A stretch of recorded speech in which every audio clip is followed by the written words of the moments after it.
Welcome, everyone. We are live. We are live. Today is Tuesday. I was doing something in the kitchen last week. I don't remember what. But, Hebrews 11:1. Don't clutch your pearls when you hear scripture. Remember, the principles are inside of scripture. Principles are there. But Hebrews 11:1 says, faith is the substance of things hoped for, the evidence of things not yet seen. Sounds kind of cool, right? Faith is the substance.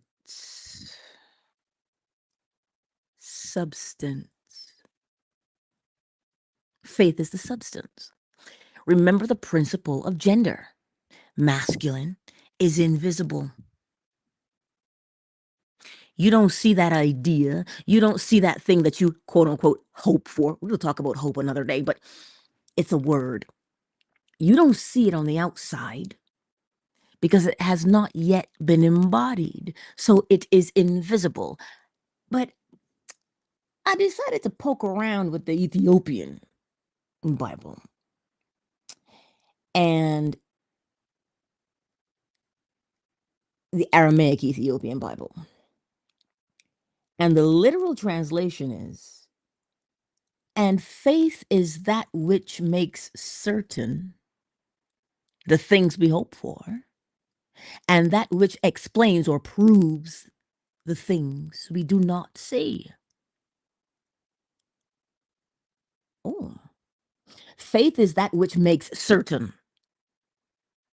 It makes it certain the things we hope for, and that which explains or proves the things we do not see.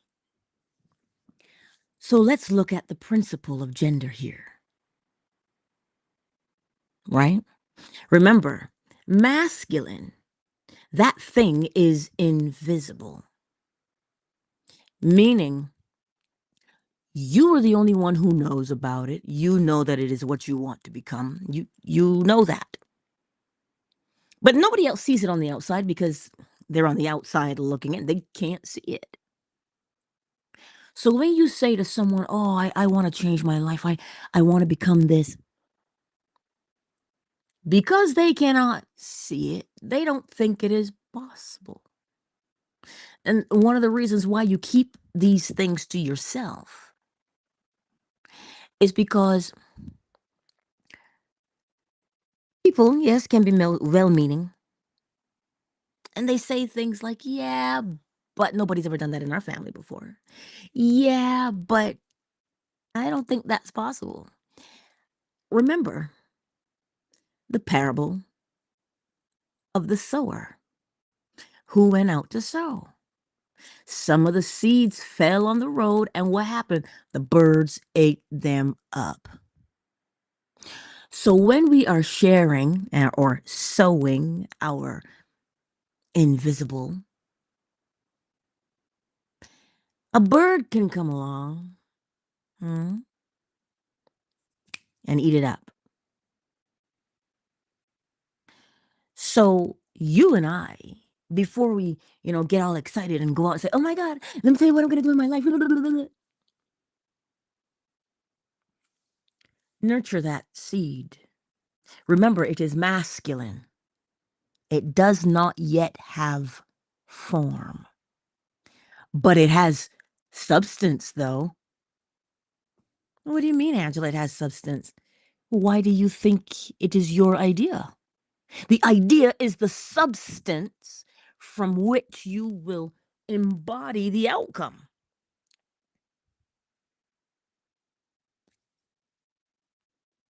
If it didn't have substance, it couldn't be embodied. It is the substance. So faith, then, is the certainty. The certainty. The certainty. You are sure that the thing that is on the inside is what you will embody. Why are you certain? What makes you certain? The principle of correspondence makes you certain. Why? Because the principle of correspondence tells you as within, so without. So you see, this is why the word hope can be a little bit misleading. Because hope, like try, means may or may not happen. But the principle of correspondence tells you what you have inside is what you are guaranteed on the outside. Well, let's put it in lay terms. You will reap what you have sown. You cannot plant cherries and get apples. If you forget what you've planted, oh, just wait for the fruit and you'll see it. So faith is the substance of things. Faith is the substance of things. Faith, then, would be masculine. Because remember, you don't see it on the outside just yet. It is still within. It has not yet been embodied. But because it has substance, it is being molded and shaped so that you can interact with it on the outside, which is feminine, the embodiment of that thing. So the substance of what you think is invisible, you can't see it just yet. You don't even think it might be possible. But the very fact that you can sense it is what makes it possible because it has the substance. It is the substance. So today, my beautiful friends, whatever that thing is you want to accomplish in your life, it has substance already. The mere fact of the idea existing is the substance. Think about that for a moment. The idea, masculine, is invisible. But because you have the idea, because you can sense that idea, you're interacting with the idea. In order to interact with something, it must have substance.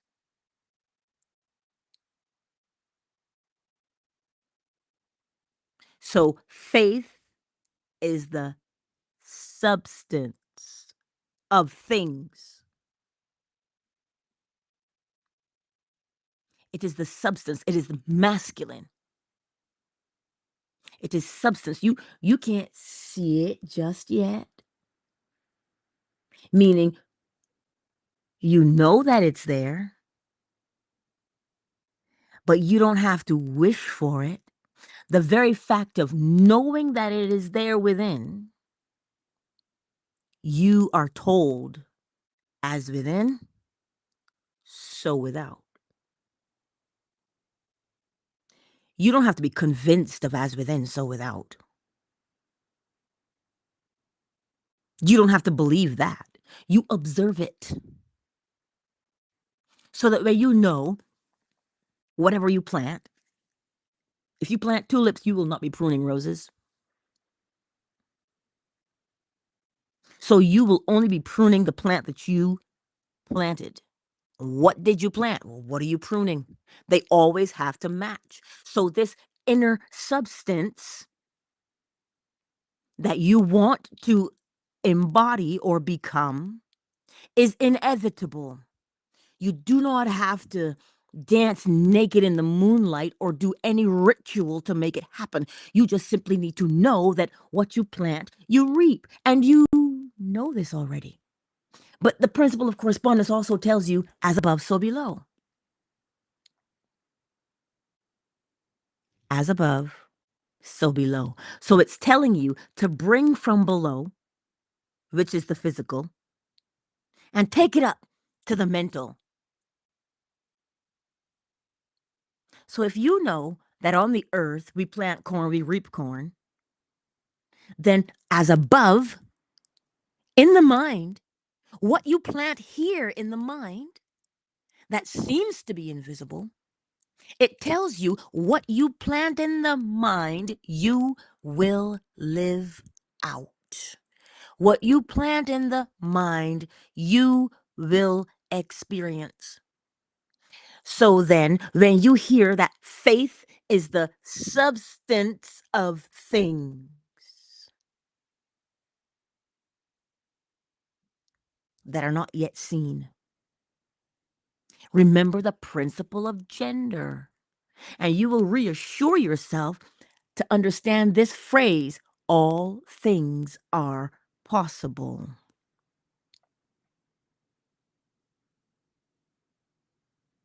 All things are possible to them that know. What do you know? You know that what's within is what is on the outside. That's what you know. You see, sometimes there's this disconnect between the physical and the mental. Sometimes. And it's not a disconnect in the sense that, oh, no, it's a disconnect in the fact that we somehow think it doesn't apply, that physical things cannot apply to mental things. But in actuality, it is the mental things that bring about physical things. So, who do you want to become? Where do you want to change your life? The very fact that you have the desire to change your life is the very substance of what you will become.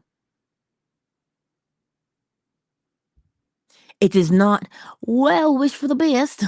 Maybe you'll change, maybe you won't. No, that desire that is there did not come from,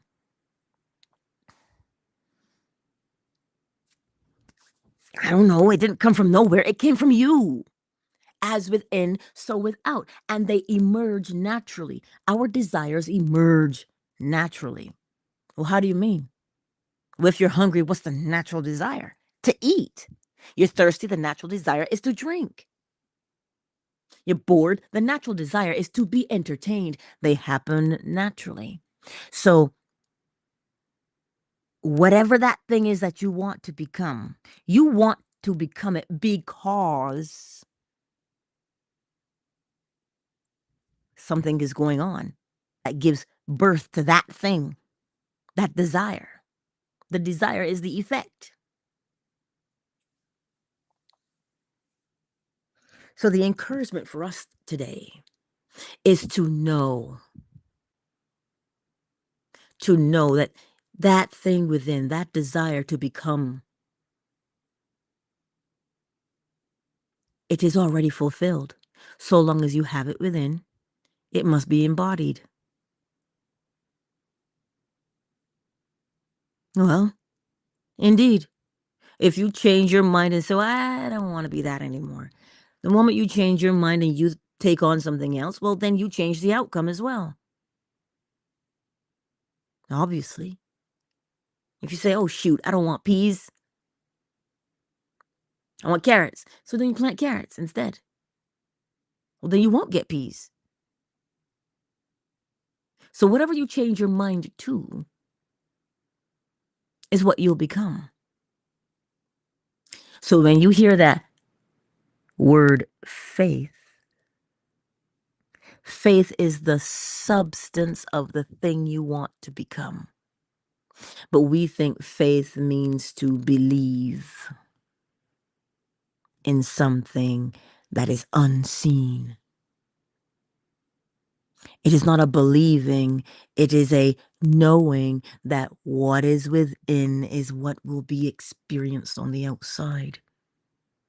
But because we do not give credence, we do not acknowledge that because we don't know it. And the funny thing is that we do know it. You know that as a farmer, you will only reap what you planted. You know this. But that's where we stop. You now have to bring that up. You have to bring it up to the mental level. You see, the assurance, let me flip back over to it. Faith is that which makes certain the things we hope for, and that which explains or proves the things we do not see. It is an assurance. Faith is the assurance and evidence of things hoped for and not seen. It is the what? Assurance. To assure someone. What are you doing when you assure them? Let's look up what assurance means. To assure.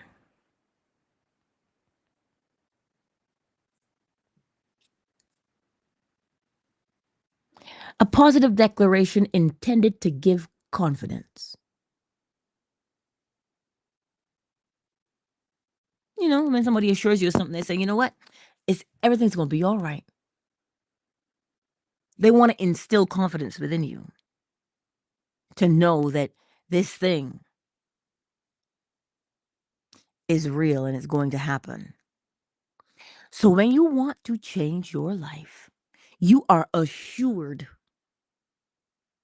by way of the principles that that which you want to become is already a fact.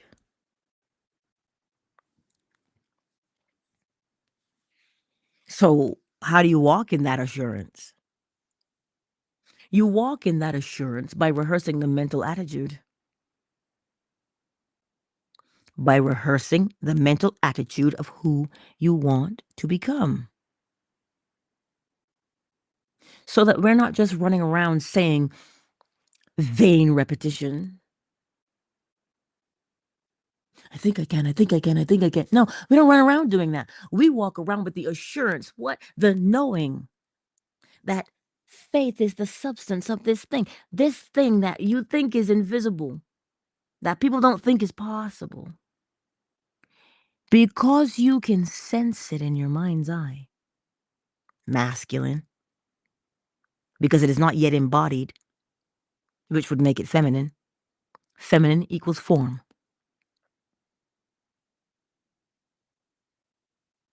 So what is it that you want to become? You say, but Angela, I want to write a book. That's fine. That's a great desire. You see, sometimes we want to pull desires from nowhere. Oh, it would be so nice. Because, people say, well, what if I'd like to manifest this? And I'm like, yeah, but do you actually want that? Because there's a difference for wanting to become something versus being hypothetical about it. Hypothetical things don't move you to act. Only that which you truly desire is what moves you to act. That one line from Sister Act, she goes, if you get up in the morning and all you want to do is sing, you're supposed to be a singer, girl. When she was talking to Lauryn Hill.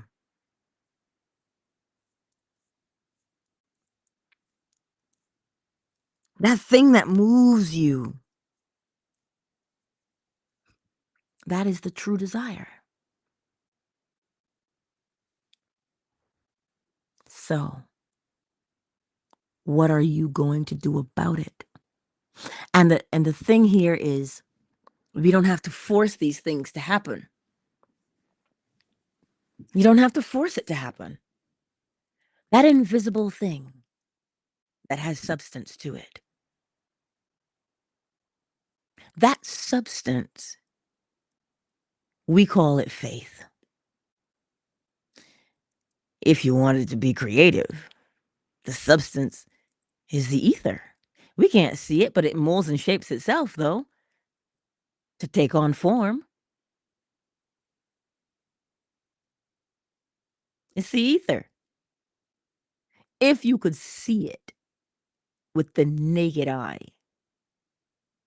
you would know that we are constantly molding and shaping our lives with that very same thing that we call faith. See, when you hear that word faith, it does something. It's like the word try. It's like the word hope. It creates some kind of a dissonance within us.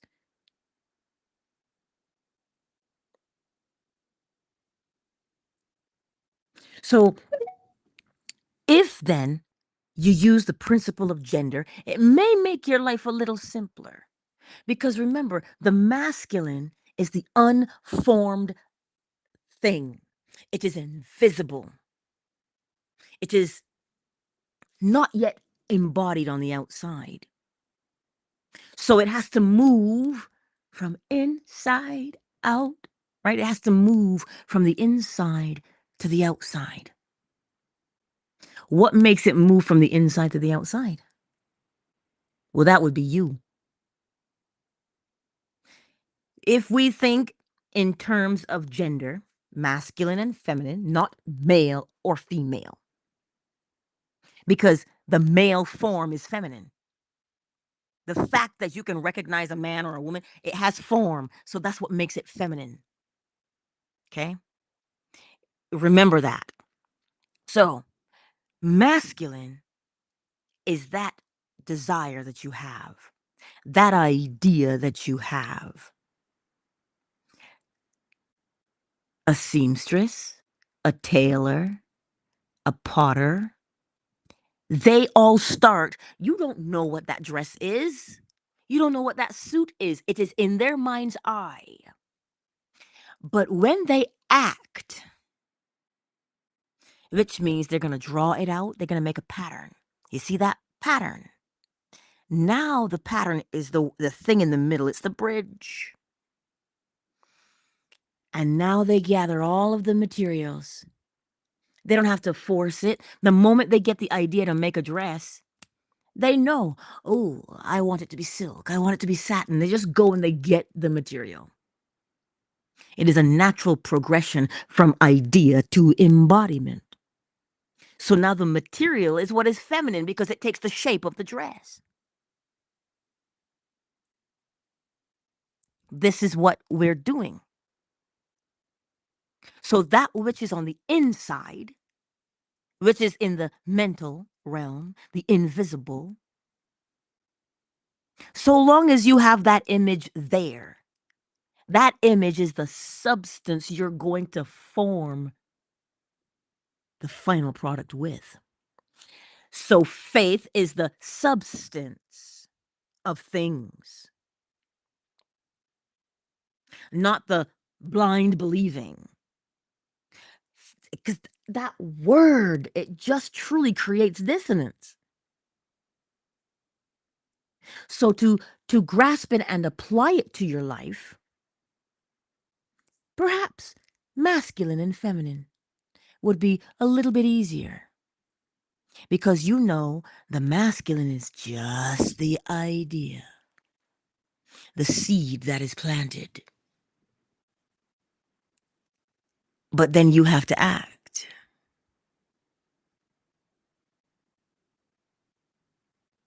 Then you have to act. Well, how will you know how to act? The action is already predetermined based upon what you decide. If you're going to make a dress, well, then your actions will be, oh, I better go to, we call them Fanny's Fabrics or wherever you buy fabric. That's where you go. Naturally, were you going to go to the farmer? You can't get dirt. That would be the sculptor. He needs clay. So he'll go and get clay. He'll source the clay. So the action that you take is already predetermined by the choice you make. This is why there's no force, as in making things happen. We don't make anything happen. We choose and it unfolds. As within, so without. You will always act according to what is on the inside. I saw this video this morning, and this man said, someone who receives an act of kindness their serotonin is boosted, right? You received an act of kindness, your serotonin in your body, the chemical response to the kindness, okay? That's what kindness responds with, just like how trauma releases its own chemical cocktail. So he's saying the person who receives the act of kindness, their serotonin is boosted and their immunity is actually modified to match. So they get a little healthier, okay? He says a funny thing happens. The person who is giving the act of kindness also gets the same benefit: increased immunity, increased serotonin. But then he makes one third observation. He says the observer of that act of kindness also gets the benefit of increased immunity and raised serotonin. But we already knew that. We didn't need science to tell us. Well, here's how it happens by way of principle. The person giving the act of kindness has to hold the act of kindness within themselves. So if you're holding the act of kindness, you have to benefit from it. Because as within, so without. Hello? So you're going to benefit from it. And that which you send to someone, right? They're going to, as long as they accept it, they're going to benefit from it. Because that's what you're sending. As within, so without. So what you project outward, people come into contact with it, they are influenced by it. But remember, mirror neurons. Aren't they cute? You observe it, it influences you. Remember the egg? The farm egg versus the commercial farm egg? How the commercial eggs, they change their pattern to match the traditionally farmed egg. As within, so without. So everybody who's around that act of kindness will benefit from that act of kindness. Just like everybody who's around the trauma is going to benefit from it too. Good, bad, or indifferent. Good, bad, or indifferent, that which is held within influences. You see, so this is why if you harbor resentment, you think you are harboring resentment against someone, when in actuality, you're the one holding on to the resentment, so you get to bear the brunt of the resentment. Well, it's the same pendulum. If you hold kindness, you reap the benefit of kindness. So if you hold hatred, you have to reap the benefit of hatred. This is why you can't fool yourself, because it is based upon that which is within. The substance of what is within is what gives shape to what you experience on the outside. You and I will never escape it. It is not a penance, it is freedom. Because what it does now, it causes you to examine yourself. Yeah, but Angela, you don't know the injustice I've suffered. Sugar, I don't need to know your specific injustice. I know the nature of injustice and what it breeds. So I understand what you feel. But then I also understand or comprehend the effect that holding on to injustice has upon your life. So then this is what gives you the opportunity to look yourself in the eye and say, well, doggone it. I've been spending all these years holding on and making my own self sick. And this is why we always ask, why is it that the person who was wronged, they're the ones who suffer, but the person who did the wrong is not?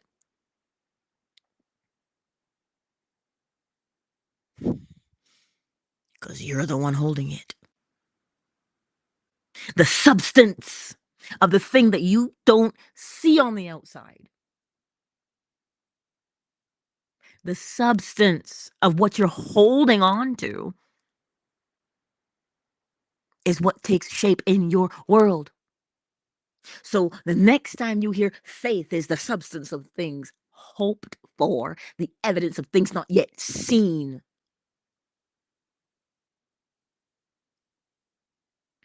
you are guaranteed and assured that what you have on the inside is what you will experience on the outside.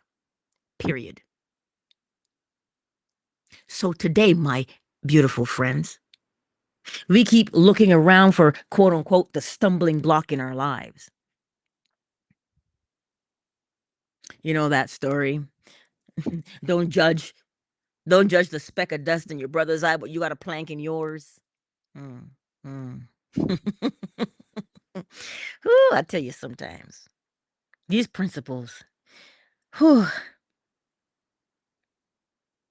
So who do you want to become? You already have the substance of it within you.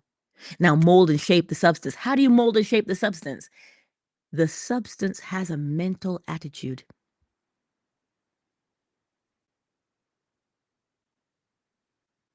The substance has a mental attitude that goes along with it.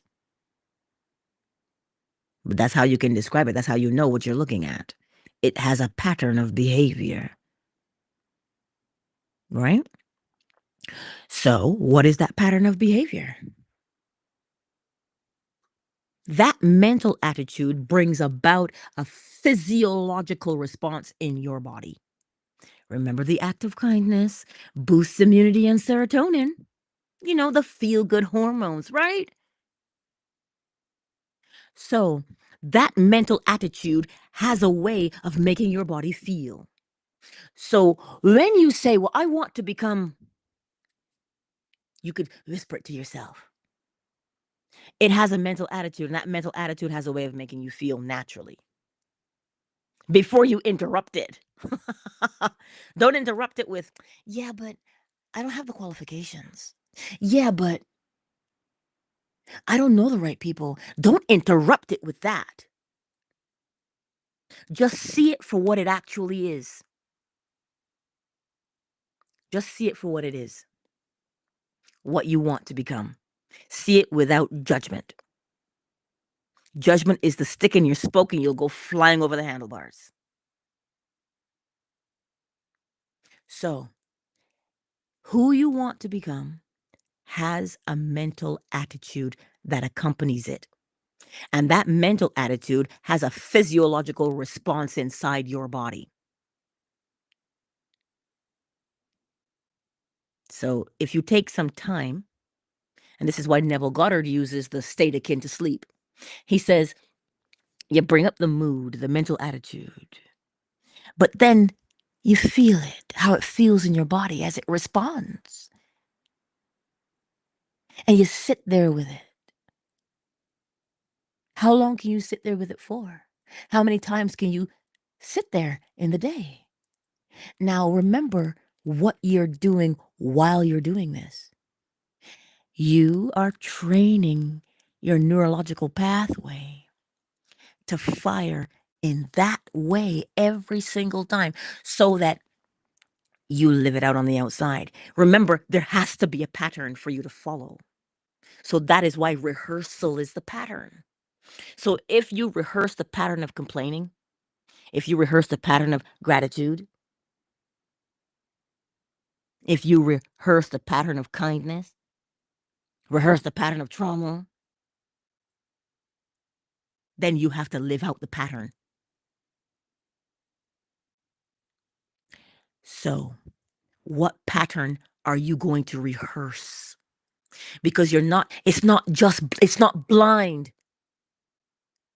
It is literally taking shape in your brain every single time you entertain the pattern of anxiety, you entertain the pattern of ADHD, you entertain the pattern of depression. Your body has to respond. So what new pattern do you want to rehearse? Remember the role of the observer, too, okay? The mirror neurons. Remember that person. So, this is why if you observe health, if you observe safety, if you observe peace, if you observe those things, you will reap the benefit just by being the observer. Why? Because you keep looking at it all the time. And if you keep looking at it all the time, you keep forming a neurological pathway for it all the time. And as you form that neurological pathway all the time because you're watching it, you have to live it out. We call it living vicariously.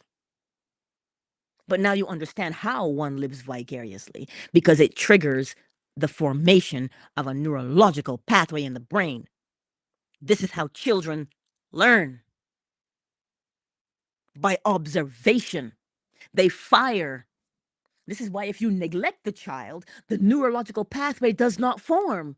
Thereby, they have nothing to follow. This is why neglect is so detrimental.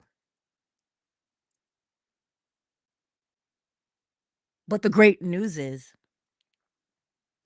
neuroplasticity. Fancy word that. We can form the pathway. So faith is the substance of the thing. It's sticky and gooey, faith, so that you can mold and shape it into the pattern you see. The mental attitude is the pattern. So take stock of what you're doing and what comes out of your heart. Well, how do you know what's coming out of your heart? When you open your mouth. When you open your mouth and you speak, oh my God, I can't do that. I don't know. I'm scared. I don't know. Check yourself. What are you saying? You're showing yourself the neurological pathway that you're following.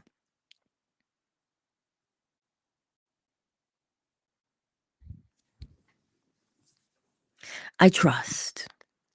This is why sometimes I say scripture is neither enemy nor friend. That is the judgment. But the moment you say, oh, scripture is blah, blah, blah, you've judged it. Thereby, you will miss the principles in it.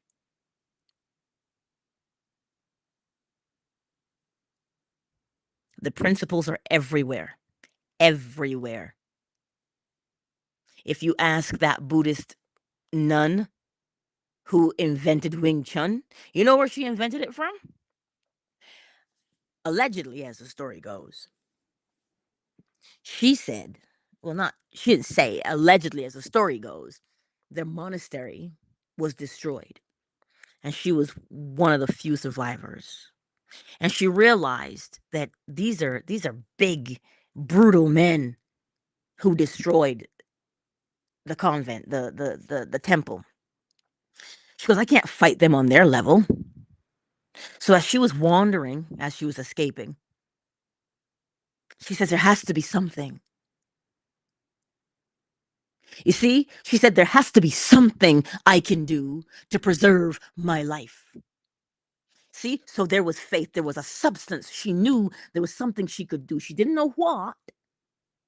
She just knew because she felt it. So there was substance. So as she sat by the river,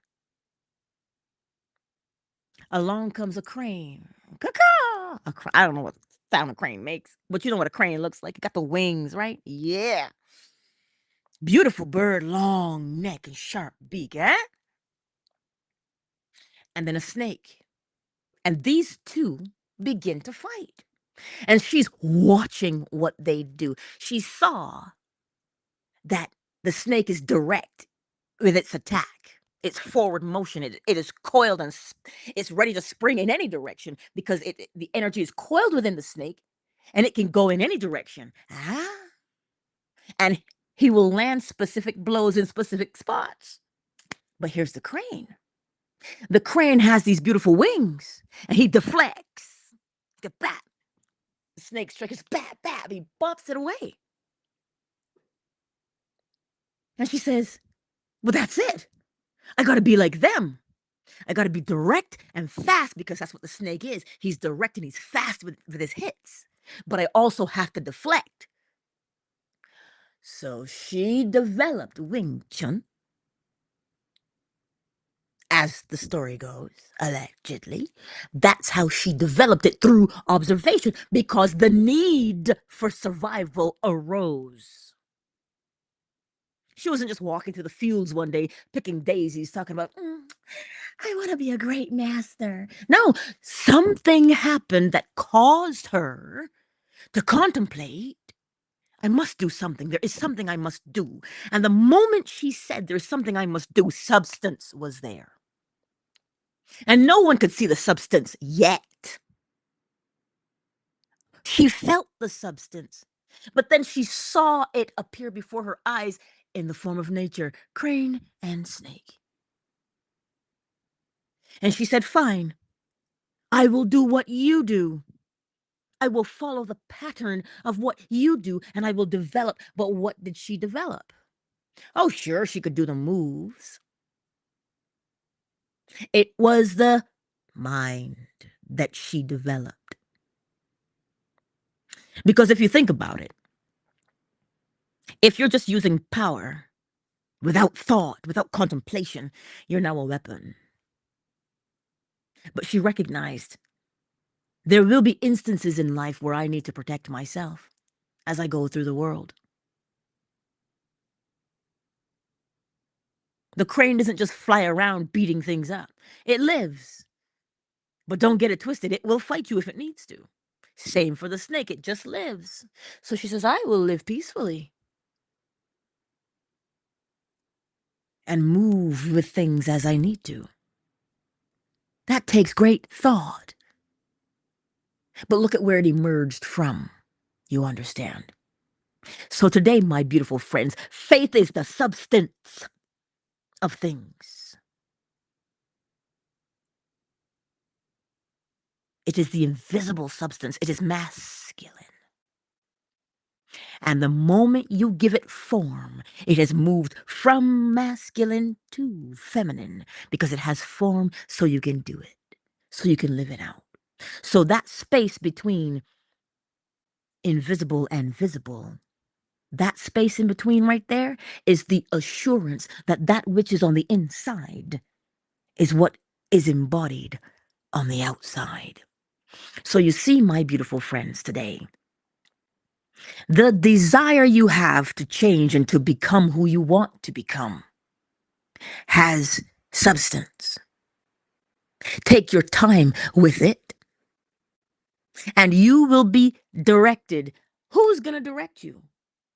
The choice that you make will direct you, because the choice you make has the actions that follow it naturally, so that you don't have to figure it out. You don't have to figure out that when you're hungry, you eat. You know, because that is the unfolding. The satisfaction is always going to be the outcome. So you will never sing Mick Jagger again, talking about you can't get no satisfaction. Your satisfaction is guaranteed, because the principle of correspondence tells you, as within, so without. As above, so below. It tells you that faith is nothing that is blind. Faith is the substance of things. That is our word today. So go forth in this world as we live and become, mold and shape yourself mentally, so that the physical will follow. How you know you go to the gym? You check your six-pack. That's how I know, because you work the mind. The body follows the mind every time and bears witness to what is going on within. So don't say, I can't. You already have the substance of it within you.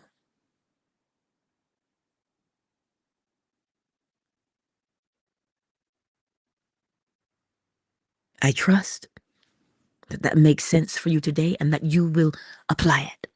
Now let's say hello to everybody here. Oh, look at Twitter. Twitter is bumping today. Hello. Solo breezy. Say hello to your grandma. It's symmetric and hey girl. Yoda Green. Olza. Oh, I see you. Ooh, Twitter is bumping. Hello. Who's with us today in these YouTube streets? Melly Mel. Hey girl. I see you. K Frame. Classic. I see you. And for the others who've not made yourselves known here in these YouTube and Facebook streets, pardon me, I see you. I see you. Fan base. Matthias, dearest. Summer Rose. KZ, darling. Ray Ray. Miss McQueen. Mr. Custom. Joel. I see you. Anywho, I trust that today makes sense and that you will test it out. Well, how are you going to test it out? Because you already can feel the substance of the change you want to become. You can feel it. You know that it is there. Well then, practice the mental attitude of it. Can you feel it? Can you feel it? Right? Practice. Heaven only knows how long that nun had to practice those moves of snake and crane. I don't know how long, but her first student was actually named Wing Chun. That's why she named it after her.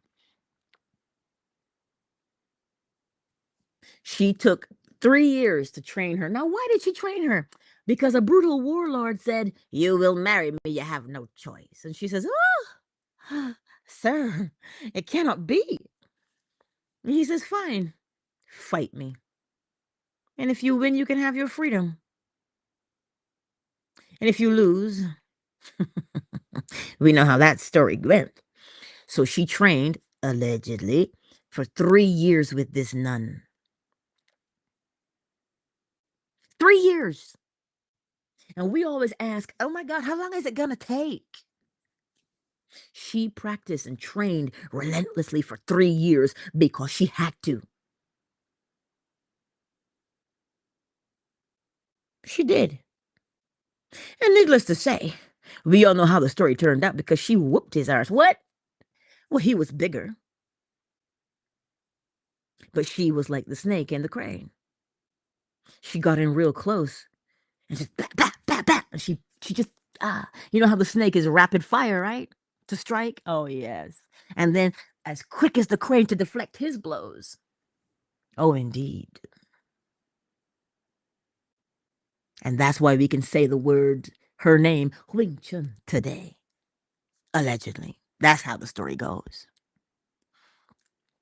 So don't ask how long is it going to take you to practice. All you need to know is that what you practice, you will perform. That's all you need to know. So choose. When Deuteronomy 28 tells you, I put before you life and death, choose life, though. Well, it says to choose life. It says I put before you life and death, but choose life. Why? When you choose life, life has its way of unfolding. When you choose death, death has its way of unfolding. And remember, these are psychological. These are mental. The mental attitude of life behaves in a particular way. The mental attitude of death behaves in its own particular way.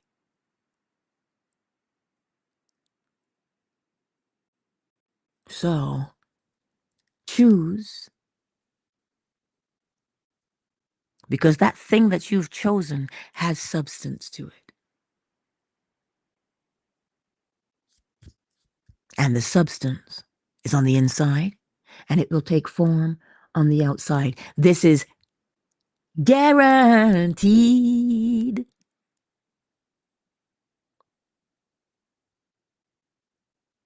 It's guaranteed. That's from The Princess and the Frog, if you don't know.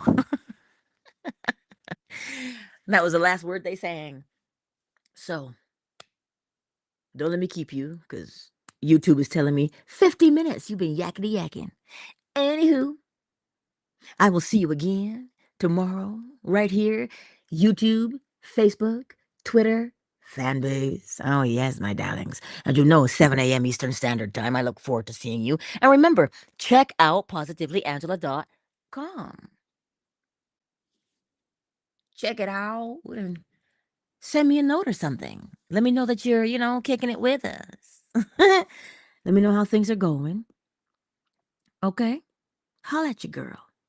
Anywho, I love you.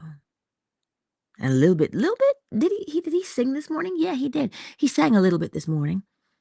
But they're all quiet again. These little chickens. Oh. I got an egg yesterday. The only day she did not lay an egg was,